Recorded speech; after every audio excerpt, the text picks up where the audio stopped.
refugio tanto en traumatología como en ginecología, donde es importante que ustedes conozcan la conformación del anillo pélvico. Bien, entonces ya saben ustedes que la pelvis ósea se va a dividir en una pelvis mayor y una pelvis menor, y que la pelvis en realidad como cavidad es una continuación del abdomen, ¿verdad? La cavidad abdominopélvica donde no hay un límite así, sobre todo externo, bastante definido. Más bien, internamente nosotros podemos establecer más o menos un límite entre lo que es la cavidad pélvica y la cavidad abdominal, que correspondería más o menos a nivel del estrecho superior, ¿no? Si es que consideramos como pelvis menor, creo que eso ya ustedes lo han leído, que la pelvis menor es la cavidad pélvica propiamente dicha. Entonces, es importante que ustedes conozcan estos términos, ¿no? El estrecho superior es el reborde óseo que rodea y define la abertura superior. Y está formada por, ahí la pueden ver en la imagen. A ver, levanten la mano, son ustedes lo que tienen que saber. ¿Cómo se constituye el estrecho superior? Por el promontorio y la línea terminal. ¿Y la línea terminal cómo está definida? Lean ustedes ahí. ¿Quién lee? Ahí está la clave, ¿no? A ver, sigan. Sí. Ya, entonces acá pueden ver, ¿no es cierto? El borde del ala, después sigue la línea arqueada del hueso ilíaco, después acá el pecten del pubis y finalmente la cresta púbica. Entonces todo eso define la línea terminal. Son términos que ustedes al menos en obstetricia lo tienen que conocer. Luego está la abertura inferior de la pelvis o estrecho inferior. Esta va a estar limitada, fácilmente acá lo pueden ver, por el arco del pubis. Este arco del pubis está constituido por el borde inferior del cuerpo del pubis y la rama inferior del cuerpo del pubis. Después, a los costados vamos a tener a las tuberosidades isquiáticas, continuándose con el borde inferior del ligamento sacrotuberoso y finalmente con el vértice del coxis, ¿verdad?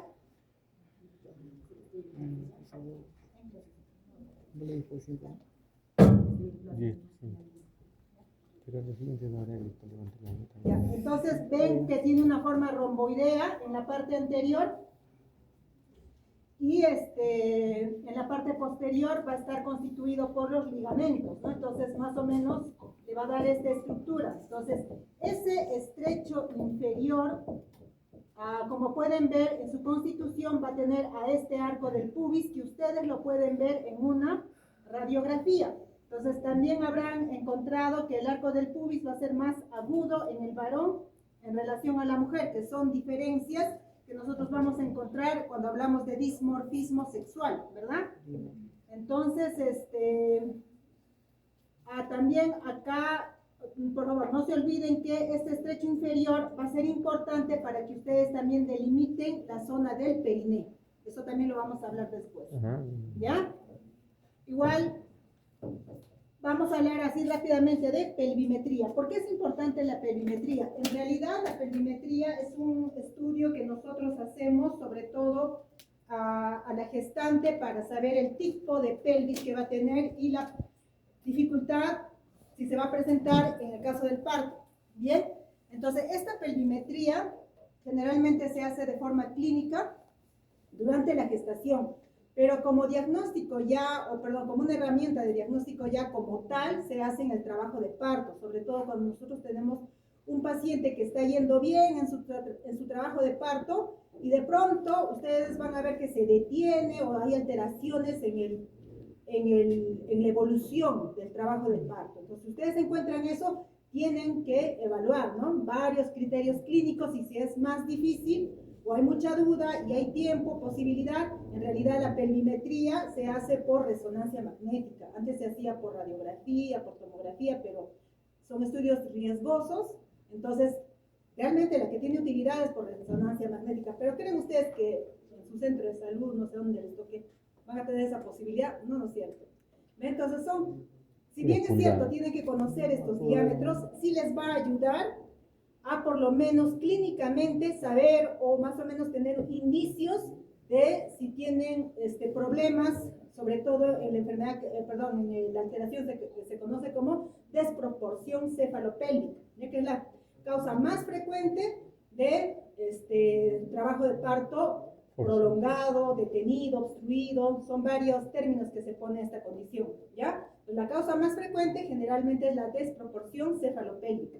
Entonces, para eso les va a interesar a ustedes saber eso, y también para la evaluación ginecológica que tienen que hacer durante el trabajo de parto.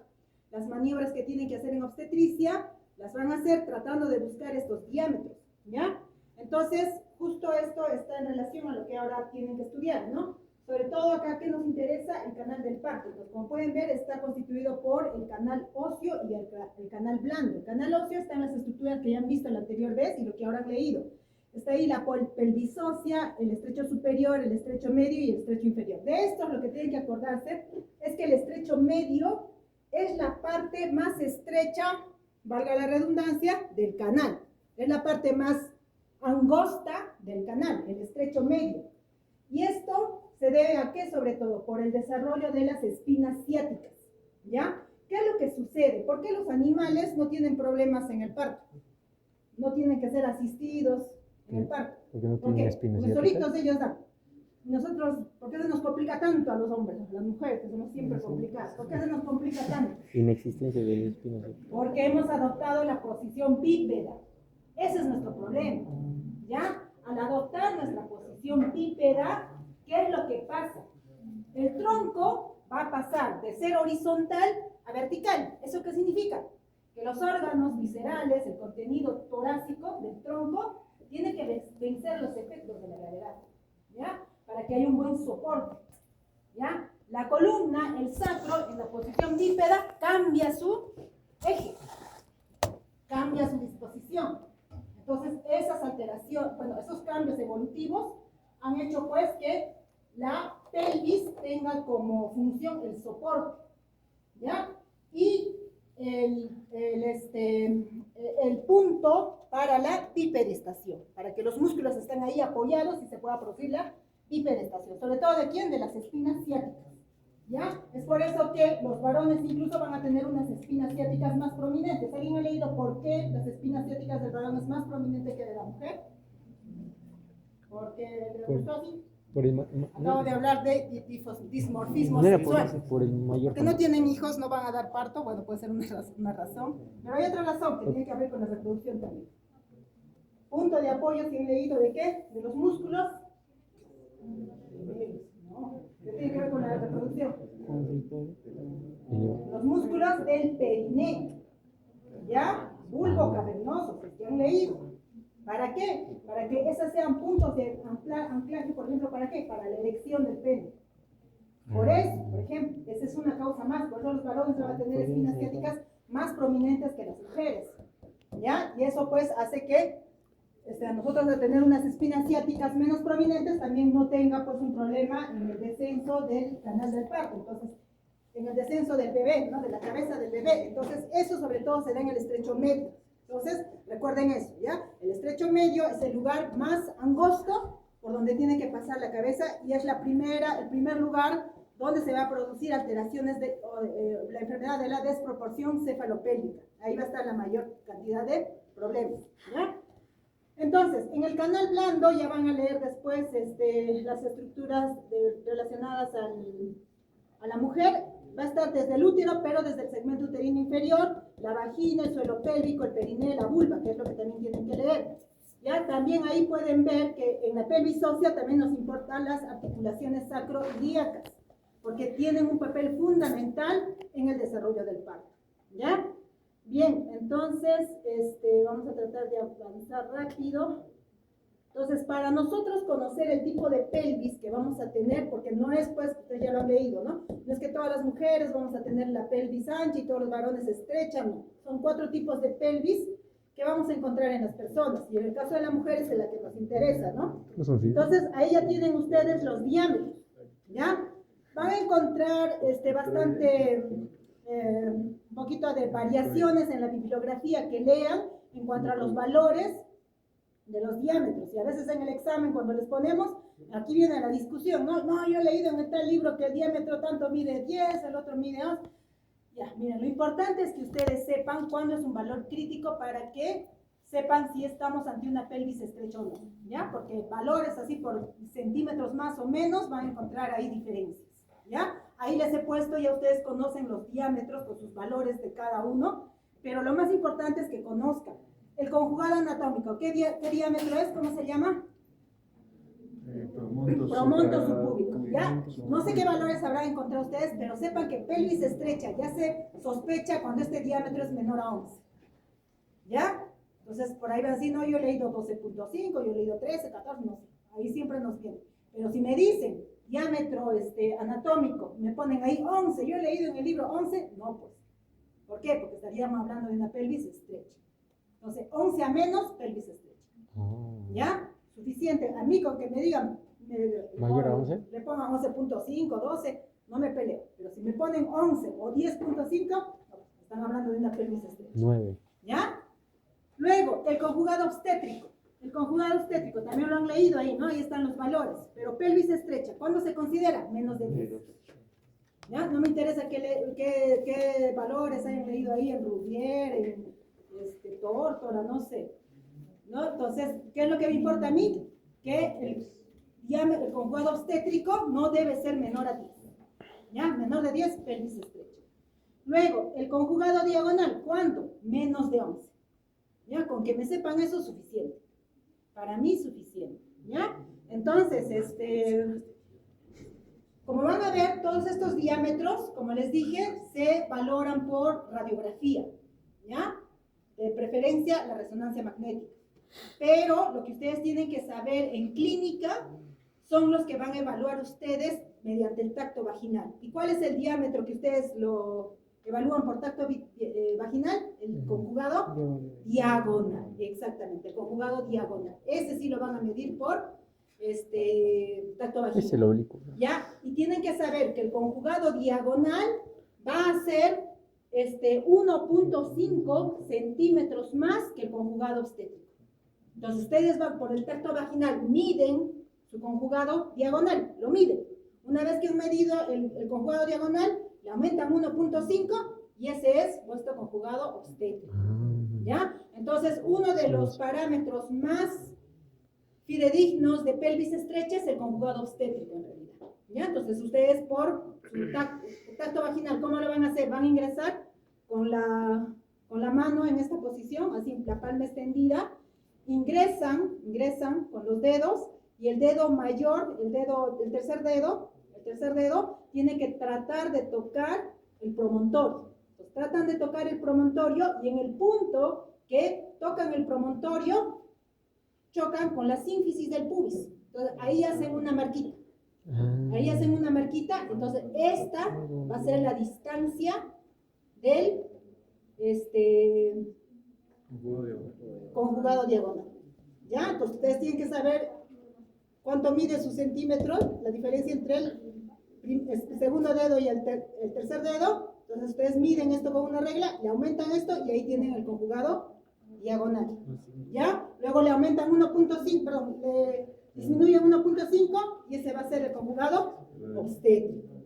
¿Ya? El conjugado obstétrico. Entonces ese conjugado obstétrico no tiene que ser menos a 10. Si es menos a 10, sospechan de pelvis estrecha. ¿Ya?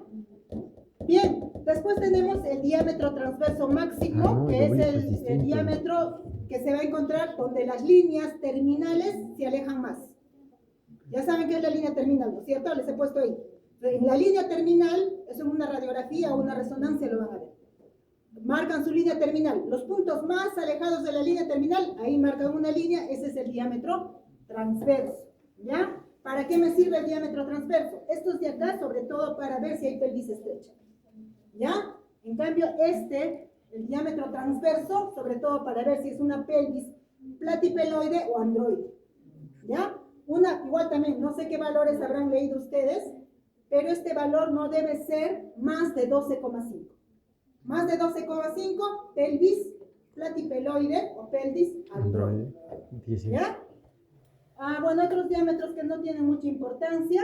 Luego tenemos el diámetro del estrecho inferior, ¿ya? Esos diámetros del estrecho inferior sobre todo me interesan, ¿por qué? Porque estos, cuando la mujer la tiene pequeña, lo tiene más reducido estos diámetros, van a tener problemas en la última fase del parto. Cuando ya está saliendo la cabecita, ya está queriendo coronar y no puede hacer esa palabra que se llama coronar, cuando ya no aparece la cabecita, está demorando mucho, o sea, la última parte del parto, eso es, ¿ya? Entonces, cuando estamos entrando al periodo expulsivo se llama. Cuando hay un expulsivo prolongado, donde la mujer está largo rato ahí, que no puede dar parto a su bebé, entonces ahí sospechemos que hay problemas en estos diámetros del estrecho inferior, ¿ya? Entonces, tenemos el diámetro antero-posterior que va de el vértice del coxis al borde inferior del pubis, ¿ya? Este no tiene que ser menos de 10. Entonces, como pueden ver, eso ustedes lo pueden fácilmente evaluar en una paciente, ¿ya? Menos de 10, entonces sospechen que van a tener un problema con el periodo expulsivo del trabajo de parto, ¿ya? Después, ¿qué tenemos? El diámetro biisquiático, entre las dos tuberosidades isquiáticas, y eso se ve, porque estamos en el perineo a este nivel, ¿ya? Ustedes van a palpar las tuberosidades isquiáticas. Esas tuberosidades isquiáticas, ¿cuánto tiene que ser? Igual, valores van a encontrar por ahí. ¿Cuánto me interesa? Menos de 8, pelvis estrecha. También la pelvis estrecha es cuando ese diámetro es menor a 8. ¿Ya? Entonces, ustedes generalmente van a entrar con el puño, ¿ya? Con el puño entran, miden, si mide más que su puño, normal.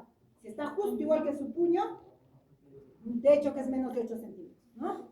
Entonces, pelvis estrecha, ahí van a tener problemas, ¿ya? Por afuera nomás ponen el puño y a nivel de las tuberosidades izquierdas, ¿ya? Son varias maniobras que les van a enseñar en ginecología, ¿ya? Luego, en el estrecho medio, lo que les habló el doctor, el más importante es el diámetro biisquiático, ¿ya? Entonces, ahí otros conceptos, ya no creo que les va a ganar el tiempo, pero tienen que saber en general, que la pelvis ginecoide en la mujer es la más frecuente, ¿no es cierto? 50% de las mujeres tenemos una pelvis ginecoide, ¿no? Acá, ¿cuántas mujeres somos? No sé. La mitad tenemos ginecoide, ¿eh? La mitad. No sé quiénes, ¿ya? Luego, el 25-35% de los que estamos acá tenemos una pelvis antropoide, ¿ya? Miren, 25% de los que estamos acá tenemos una pelvis antropoide. Luego sigue la pelvis androide, por acá 15%, ¿ya? 15%. Y finalmente, platipeloide, ¿ya? El 5%, ¿no? Puede estar por acá alguien que tiene una pelvis platipeloide, ¿ya? ¿Qué es lo más importante que ustedes tienen que saber? Que la pelvis ginecoide es aquella que tiene el estrecho superior redondeado y el diámetro transverso va a ser mayor o igual que el anteroposterior. Eso es básicamente lo que tienen que conocer ahí. Ya, en la pelvis antropoide, ¿cuál es el problema de la pelvis antropoide? Que tiene el diámetro anteroposterior mayor que el diámetro transverso, al revés, ¿no es cierto? La pelvis androide la tiene igual, y la pelvis platipeloide tiene un diámetro transverso bastante amplio, ¿ya? Bastante amplio. Eso es lo que les dije, ¿no es cierto? El diámetro transverso más de 12, les dije que podía ser o platipeloide o androide. ¿Se acuerdan? Les he dicho, ¿de acuerdo? ¿Ya? Entonces, eso es lo más importante. ¿Ya? Otra cosa es que la pelvis antropoide va a tener las espinas ciáticas. ¿Cómo van a ser? ¿Amplias? Antropoide. Amplias. Amplias o romas, ¿ya? Y la androide, incluso casi puntiagudas, mucho más, prominentes, ¿no? Y esta característica, acá en las paredes laterales, la ginecoide la tiene rectas, la androide las tiene como que convergen las paredes laterales, por eso las espinas ciáticas también se juntan, por lo tanto el diámetro biisquiático va a ser estrecho, ¿ya? O sea, va a tener un estrecho medio reducido. Por eso también le dicen que tiene la forma de un embudo, ¿no es cierto? La pelvis androide tiene la forma de un embudo, ¿ya? Entonces, básicamente eso, ¿ya? Trataremos de avanzar porque habían sido hartos temas. Entonces, ahora lo que tienen que ver, algo ya para terminar nomás. Las capas del perineo. Sí, ahorita vamos a hablar del perineo, si no lo van a poder reconocer. Solamente esto, por favor, el segmento anterior y posterior es importante que conozcan en la pelvis, ¿ya? En realidad es un arco, ¿no? En realidad la pelvis es un arco óseo. Es un arco óseo que está protegiendo, ¿qué cosa? La parte final de los órganos digestivos, ¿qué más? Los órganos genitales y la parte final de los órganos urinarios, ¿ya? Entonces, eso importa desde el punto de vista traumatológico. ¿Por qué? Porque una fractura inestable de pelvis, ¿qué me va a comprometer? Esos órganos, ¿no? Sobre todo, ¿cuáles son los más superficiales? Los del sistema urinario, ¿ya? O sea, va a tener lesión ureteral, lesión de vejiga, en el caso de los varones, lesión uretral, porque tienen la uretra más grande, ¿verdad? Es importante que conozcan eso. Entonces, ustedes van a trazar una línea, o mejor dicho, se van a acordar otra vez del diámetro biisquiático, bisiático o interespinoso, ¿no? ¿Cuál es el diámetro bisiático? El que está en el estrecho medio, chicos. ¿Ya? Por favor, no sé si estamos conectados. ¿Cuál es el diámetro interespinoso o ciático? El que está en el estrecho medio, el que me definía más el canal del parto, donde había más problemas de la desproporción cefalopélvica, ¿se acuerdan?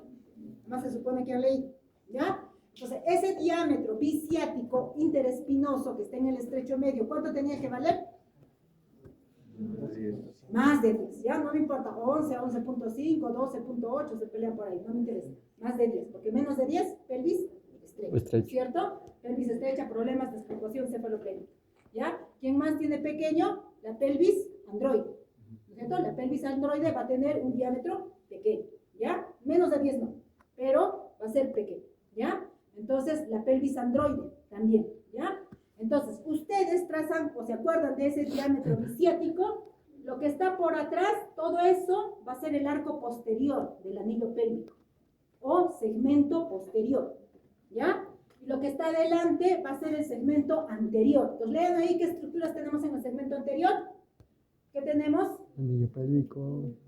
Las ínfisis de pubis, las ramas púbicas, las ramas isquiopúbicas, la parte anterior del acetábulo, los ligamentos púbicos. ¿Qué sucede? ¿Por qué quiero que sepan eso? Una lesión, una fractura por aplastamiento, digamos, ya les cae algo acá, o de repente un accidente de tránsito, ahí es donde nos malogramos la pelvis, ya, o una caída de 3-4 metros, ¿no? Se olvidan a veces, pacientes con trauma encefalocraniano van a ver que lo primero que tienen que ver es traumatismo craneal, torácico y abdominal. Eso es lo que les enseñan clásico, lo clásico cuando hacen emergencias,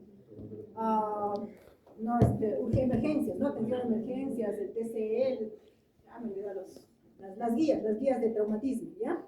Entonces, esos son los básicos, porque eso te mata rápido, ¿no? Esos 3 traumas en esos lugares te matan, pero otro que pasa desapercibido es el traumatismo pélvico, ¿ya? Lo salvan, lo reaniman a vuestro paciente, todo bien, y se olvidan de por ahí saber si está orinando y cómo está orinando, si no está orinando sangre. Lo han reanimado, pero al día siguiente viene con una hematuria franca, hemorragia, insuficiencia renal, muerte. Igual se fue el paciente. ¿Por qué? Porque se olvidaron del trauma pélvico. Entonces ustedes, después de que han estabilizado a vuestro paciente, le han dado los primeros auxilios, el primer tratamiento, 1 o 2 días, no se olviden siempre de evaluar la pelvis. Y si sospechan, les van a enseñar, ¿no? Cuáles son las maniobras para sospechar fractura de pelvis. Si sospechan eso, radiografía de pelvis. Fractura a nivel del segmento anterior, tranquilos, no pasa nada. A no ser que sea doble, ¿ya? En las 2 ramas. ¿Qué pasa? El anillo se desestabiliza. El paciente se mueve y se lesiona la uretra, ¿ya? Más bien, una fractura que esté en el segmento posterior es así. Tengo problemas. ¿Por qué? Porque el segmento posterior, ¿qué estructuras están ahí? Sobre todo las articulaciones sacroiliacas, ¿ya? Si tienen ahí un problema, el paciente va a tener problemas de bipedestasia, ¿ya? Entonces, las fracturas más peligrosas del segmento posterior, ¿ya? Las del segmento anterior, siempre y cuando sean dobles, ¿ya? Ahí sí, me va a producir lo que se llama pelvis inestable, posibilidad de lesión de órganos de la cavidad pélvica, ¿ya? Bien, eso para recordarles nomás rápidamente. Ahora nos vamos a perineo. Y entonces, acá está.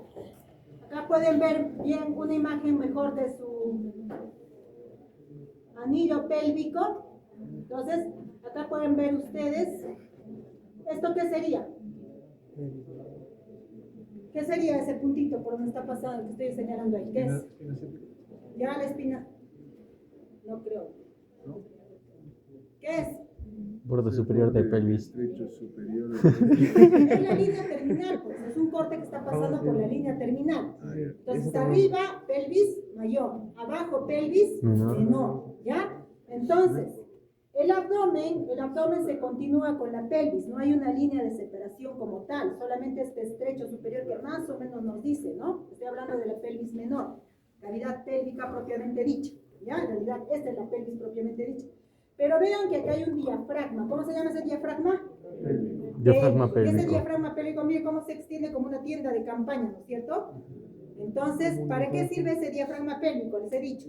Se ha reforzado, se ha desarrollado mucho más que con los animales. ¿Por qué? Porque asumimos la posición Bípeda. Entonces, eso ha hecho que el diafragma pélvico tenga una función, sostener los órganos abdominopélvicos. Todo se está sosteniendo. El diafragma pélvico, ¿ya? Entonces la cavidad abdominopélvica se extiende de diafragma a diafragma, arriba diafragma torácico, abajo diafragma pélvico. Y en este caso el diafragma pélvico tiene como función soporte, ¿no es cierto? Soporte de los órganos internos, ¿ya? Entonces, este diafragma pélvico es el techo del periné, ¿ya? Miren, esto que está aquí, eso es el periné, todo lo que está abajo. ¿Ya? Entonces, esto es el estrecho superior y este es el estrecho inferior. Entonces, vean ustedes cómo el periné tiene como límite inferior también al estrecho inferior. ¿Ya? El estrecho inferior tiene como límite ¿a quién? Al pelvis menor. ¿Pero quién también? Al periné a su vez. A los dos. Como que se intersectan. ¿Por qué? Porque la pelvis llega hasta ese estrecho inferior, pero solo en la parte media, porque está sostenido lo demás con el diafragma, ¿ya? Y a los costados, esa región, sobre todo en el triángulo posterior del periné, va a formar lo que es la fosa isquioanal. Y eso pertenece al periné, ¿ya? Esa región pertenece al periné, ¿ya?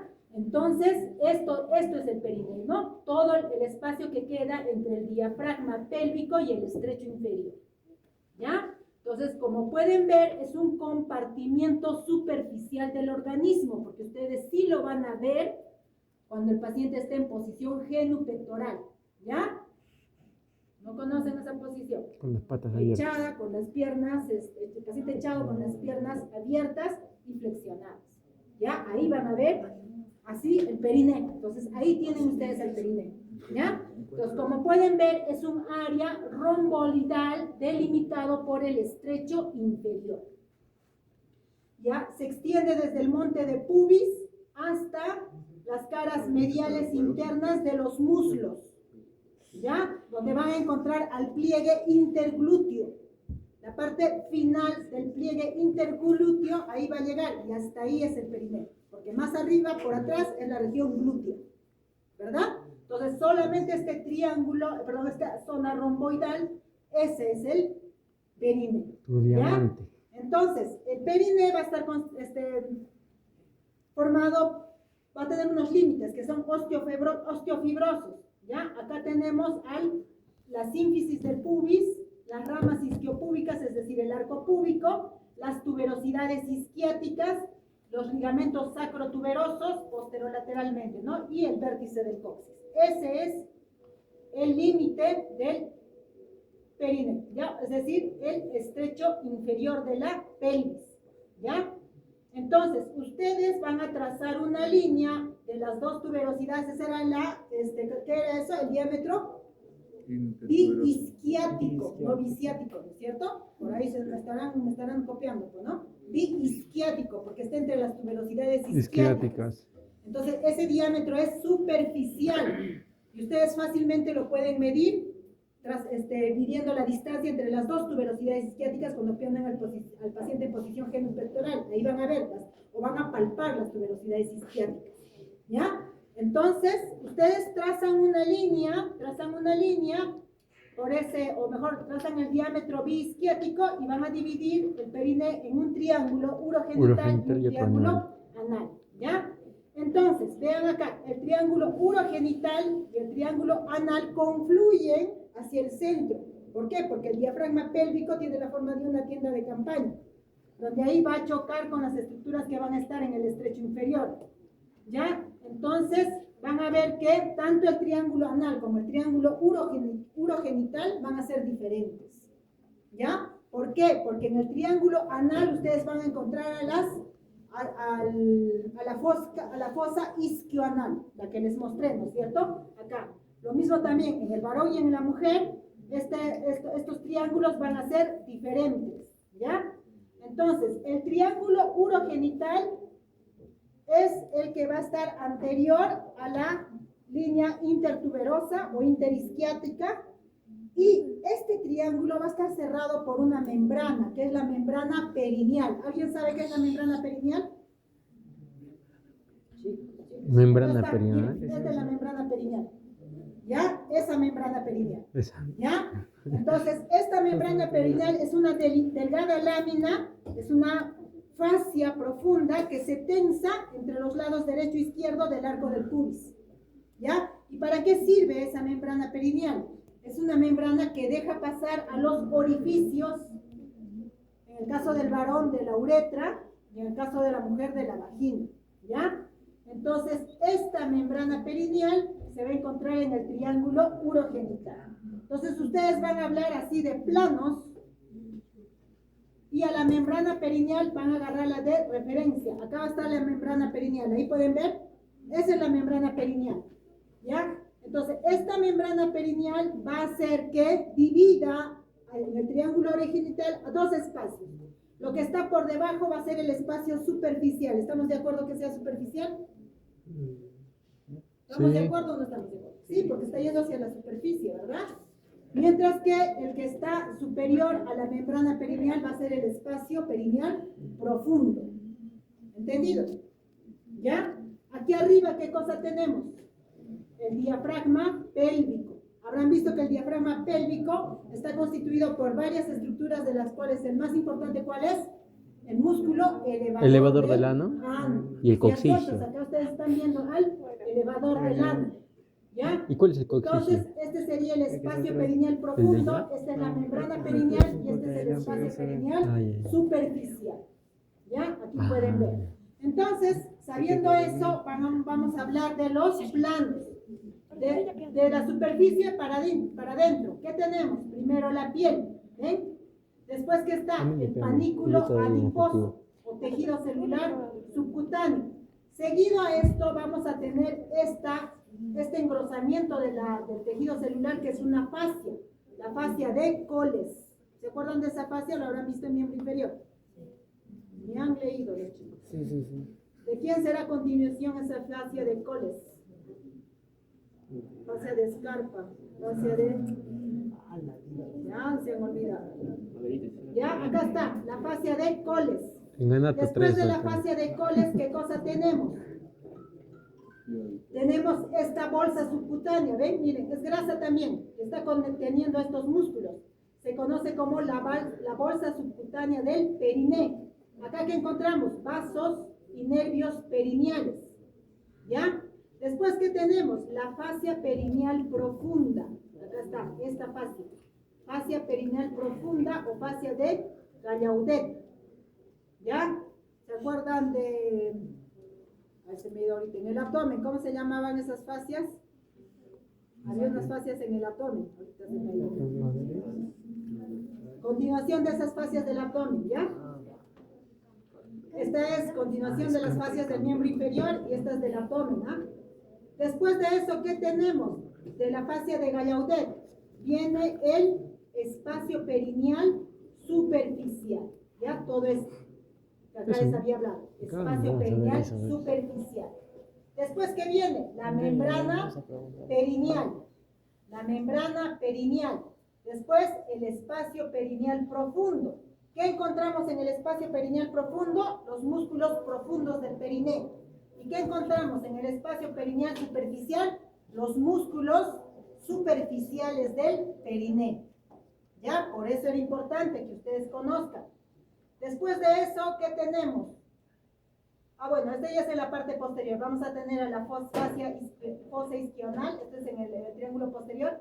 Y acá, la fascia inferior del diafragma pélvico. Acá, esta fascia, que va a quedar inferior a los músculos elevadores del lado. ¿Ya? Entonces, como pueden ver, acá tienen los 9 planos del triángulo urogenital. ¿Ya? Acá están los 9 planos. Entonces, ¿para qué tienen que saber eso? Para reconocer los músculos que ahora tienen que ver. Los músculos del triángulo urogenital. Entonces, ¿cómo se dividen los músculos del triángulo urogenital? Músculos del espacio perineal superficial y músculos del espacio perineal profundo. ¿Cuáles son los músculos del espacio perineal superficial? Acá. Estos son los que ustedes tienen que reconocer, tanto en el varón como en la mujer. El primer músculo que van a ver acá, y traten de ver en algunos cadáveres, está el músculo isquiocavernoso. ¿Cuáles son las inserciones del músculo isquiocavernoso? ¿Lo han leído? El isquio, una. Isquiocavernoso es este que está acá. Recorre lateral a la rama isquiopúbica. Este de acá. ¿Ya? Este. ¿Ya? Luego acá. Este músculo, ¿cómo se llama? Transverso superficial del periné.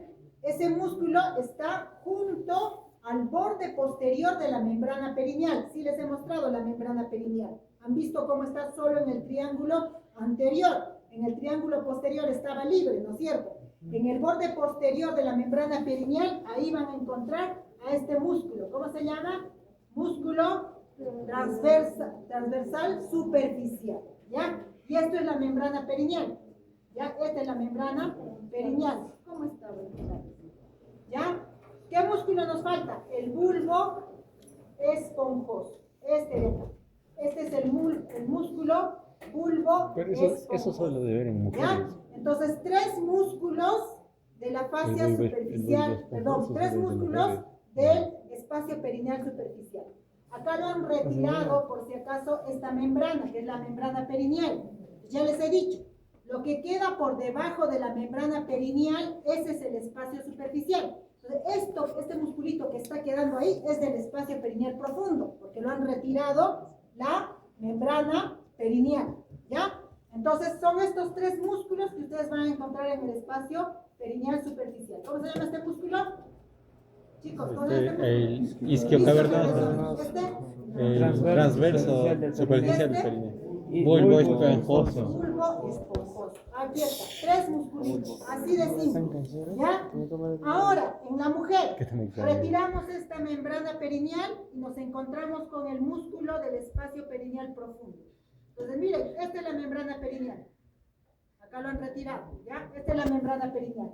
Y en la mujer, ¿con qué nos encontramos? Igual, a nivel de este borde, en la parte profunda, van a encontrar al músculo del espacio perineal profundo, o músculo perineal profundo. ¿Ya? Entonces, aquí, músculo perineal profundo. Se supone que aquí abajo está el superficial. ¿Estamos de acuerdo? ¿Ya? Luego, ¿qué tenemos? Este otro músculo. ¿Cómo se llama este músculo? Compresor de la uretra. Miren cómo rodea a la uretra. ¿Ya? Luego tenemos al esfínter externo de la uretra en la mujer. ¿Ya? Y por último, este musculito, que es el músculo compresor de la uretra y de la vagina. ¿Ya? Entonces, esos son los músculos del espacio perineal profundo de la mujer. ¿Se ubican? ¿Ya? Ahora nos vamos a los músculos. Bueno, ya está. Es del pro. Casi todo. Este es de la mujer, ¿ya? La Nos FIP. vamos al del varón. ¿Ya? Igual. Las mismas estructuras, ¿ya? A ver, Singler, ¿ya? ¿Qué músculos eres? Es el músculo isquiocavernoso. Isquiocavernoso. Hagan ¿cuál es Singler? Así han leído vuestro problema, ¿no? Hagan la correlación con el de la mujer. ¿Se parece o no se parece? Si cierran los ojos un poquito. Ya, entonces, sin leer, traten de no leer. O sea, traten de hacer trabajar a su cerebro, no a sus ojos.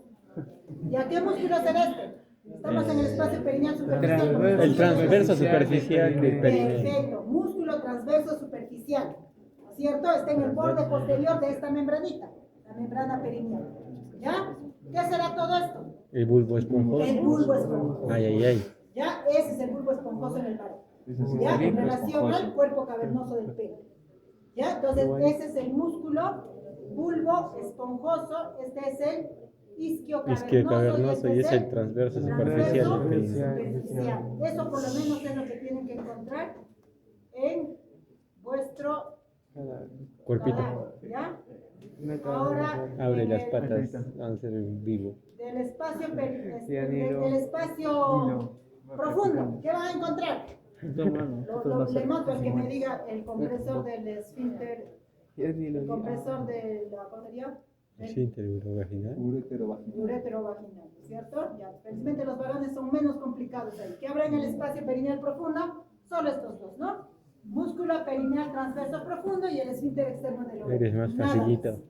Ya, es todo lo que tiene el varón en el espacio Eres un perineal facilito. profundo. ¿Ya? Entonces, así de sencillo. Yo creo que eso es lo que ahora tienen que reconocer ustedes. Y tienen que saber las inserciones. Se supone que han venido leyendo. y mis 10 Han hecho, capas. ¿cuánto tiempo tenemos? Ya creo que no hay. Y mis Han hecho 10 lo capas del de diafragma periné. pélvico, ¿cómo se llama? Los músculos elevador del ano. No. Ay, es carito, me dan pena. Pero ahora, ¿cómo van a reconocer? De los varones, no, de las mujeres. Me dan pena. Hay cadáveres femeninos.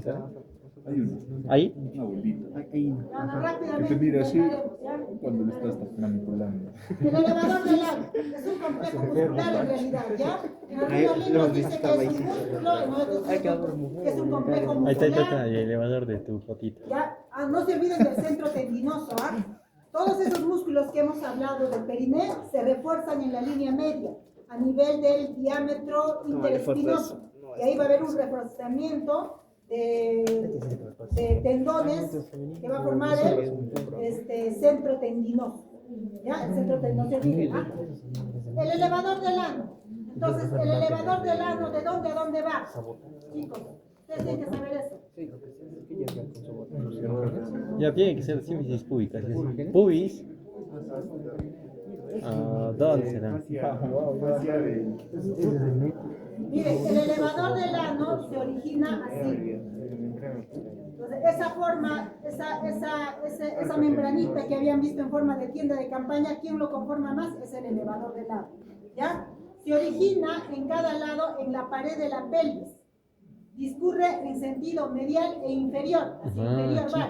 Y se juntan todos en la línea media. ¿Ya? Esta inserción de todo este músculo va por la cara posterior del hueso del pubis que ha sido cortado, un engrosamiento lineal que se conoce como el arco tendinoso. ¿Ya?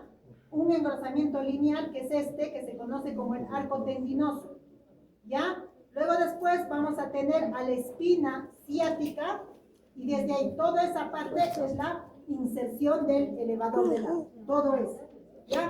¿Qué es el arco tendinoso? El arco tendinoso es un engrosamiento de la fascia de un músculo. ¿Qué músculo? ¿Qué músculo es ese? Obturador. ¿Ya? El músculo obturador, así como todos los músculos, tienen una fascia de revestimiento. ¿Ya? Hacia la parte media, esa fascia se va a engrosar y va a formar el arco tendinoso. Entonces, ese arco tendinoso va a prestar inserción al elevador del ano. ¿Ya? Solo para recordarles que la pelvis, cuando hablamos de pelvis, tiene paredes. Tiene una pared postero-superior y dos paredes laterales, cuando hablamos de partes blandas. En la parte postero-superior tienen este musculito. ¿Qué músculo es? Piriforme, que tienen que encontrar en el cadáver. En las paredes laterales, ¿qué músculo tenemos? Obturador interno. ¿Ya? Ese obturador interno va a tener su fascia, hacia la parte media se va a engrosar, va a formar el arco tendinoso y acá, en la mitad, ahí se va a insertar el elevador del ano. ¿Ya? Entonces, el elevador del ano tiene tres partes. ¿Cuáles son? Ustedes digan. Muy bien, cubo rectal. Miren, aquí está el músculo cubo rectal. Así es. ¿Ya? El músculo cubo rectal se origina junto con el músculo pubococcigio en la cara posterior del pubis, da toda una vuelta y ayuda a formar al recto este ángulo, ¿no? El ángulo anorrectal, que es un músculo que ayuda a la contención del contenido del recto. Ya, si no fuera por este musculito tendríamos grandes problemas. ¿Ya? está el bubococcigio y el coccigio? El pubococcigio, el que está por detrás. Ya. Este es el pubo rectal y luego viene el Ándale, pubo luego coccigio. está ahí. También se origina del cuerpo del pubis. Ya no va a salir. Discurre de forma posterior hacia la línea media y llega por detrás hacia el coxis. Y acá se va a fijar Una en rata, esta pide una línea. rata. ¿Alguien sabe cómo se llama este ligamento? Ah, ¿cuál? Ano-coccigio, ¿ya? Que va del ano hacia el coxis. Ahí se engruesa, ¿ya? Y finalmente tenemos el iliococcigio, ¿ya? Este es el músculo iliococcigio. Este es el que se inserta sobre todo en el arco tendinoso. Esa es fija. ¿Ya? En Es tendencia. el iliococcigio. ¿Y hacia dónde va? Se origina, como dice, ¿no? Se origina en la fascia que cubre el músculo obturador interno y se une con el músculo del lado contrario en la línea media. Se une, ¿ya? Y van a formar el ligamento orrafe, este ligamento orrafe que se extiende desde el ano hasta el coxis. O sea, se va a formar el ligamento Es una ano. paparazzi. ¿Ya? Luego, ese es el músculo elevador del ano. Luego, el otro músculo del suelo de la pelvis es este, el músculo coccigio. Entonces, lo que ustedes El tienen bicho que de Elías. encontrar en sus muestras es la espina ciática. Encuentran la espina ciática, por arriba van a encontrar la pared lateral, que sería el músculo obturador. Por la parte posterior superior, el músculo piriforme. Entonces, ubiquen el obturador y ahí van a encontrar el arco tendinoso. Por debajo del arco tendinoso, el músculo. ¿Qué músculo es este? No, pero ¿cuál? ¿Por qué porción? ¿Qué? Iliococcigio. Iliococcigio. Una máquina. Sí, Iliococcigio. Y acá, de la espina ciática hacia el sacro, ¿qué músculo es? Isquiococcigio. Coccigio. Músculo coccigio. ¿Ese forma parte del elevador del ano? No. ¿Ya? Este músculo coccigio tiene las mismas inserciones que un ligamento. ¿Qué ligamento será? Isquiococcigio. Ligamento Sacro. sacro. Sacro. Tiene las mismas inserciones. ¿Ya? Ustedes levantan ese musculito y abajo van a encontrar el ligamento sacro. Entonces, eso es lo que tienen que recoger, reconocer en las muestras, chicos. ¿Ya? Les dejo ahí las imágenes para que puedan reconocer. Pierna de pollo. ¿No?